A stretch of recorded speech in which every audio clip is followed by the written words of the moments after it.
എന്നെ ആരും വെറുക്കുന്നില്ലേ? എന്നെ ആരും തെറി പറയുന്നില്ല? എന്നെ ആരും ഉപദ്രവിക്കുന്നില്ലേ?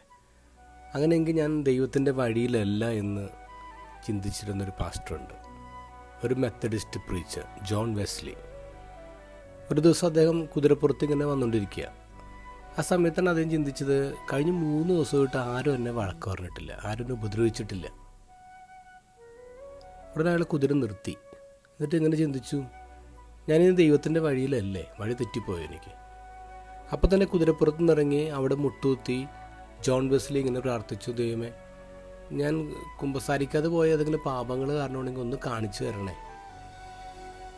ആ സമയത്ത് അതിലൂടെ ഈ പ്രീച്ചറിന് ഇഷ്ടമില്ലാത്തൊരു മനുഷ്യൻ പോകുന്നുണ്ട്. ഈ പ്രീച്ചറിൻ്റെ നന്മയും പ്രസംഗവും ഒന്നും ഇഷ്ടമില്ലാത്തൊരു മനുഷ്യൻ. ആൾ നോക്കുമ്പോൾ ചുറ്റും ആരുമില്ല. ഇയാളൊരു ഇഷ്ടിയ കഷ്ണം എടുത്തിട്ട് വെസ്ലിക്ക് ഇട്ട് എറിഞ്ഞു. ജസ്റ്റ് മിസ്സായി. വെസ്ലി ഇത് കണ്ടു.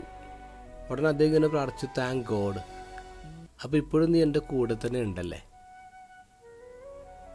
എന്ത് ഗോസ്പലിൽ ഈശോ പറയുന്നു, ഈ ലോകം എന്നെ വെറുത്തുവെങ്കിൽ അത് നിങ്ങളെയും വെറുക്കും, ഈ ലോകം എന്നെ പീഡിപ്പിച്ചെങ്കിൽ അത് നിങ്ങളെയും പീഡിപ്പിക്കും.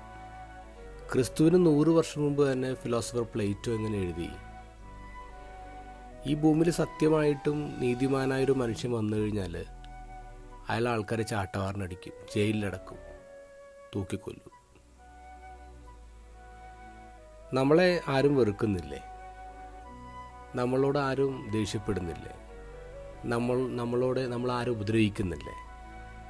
അങ്ങനെയെങ്കിൽ നിങ്ങൾ ചോദിക്കണം ദൈവത്തോട്, വൈ?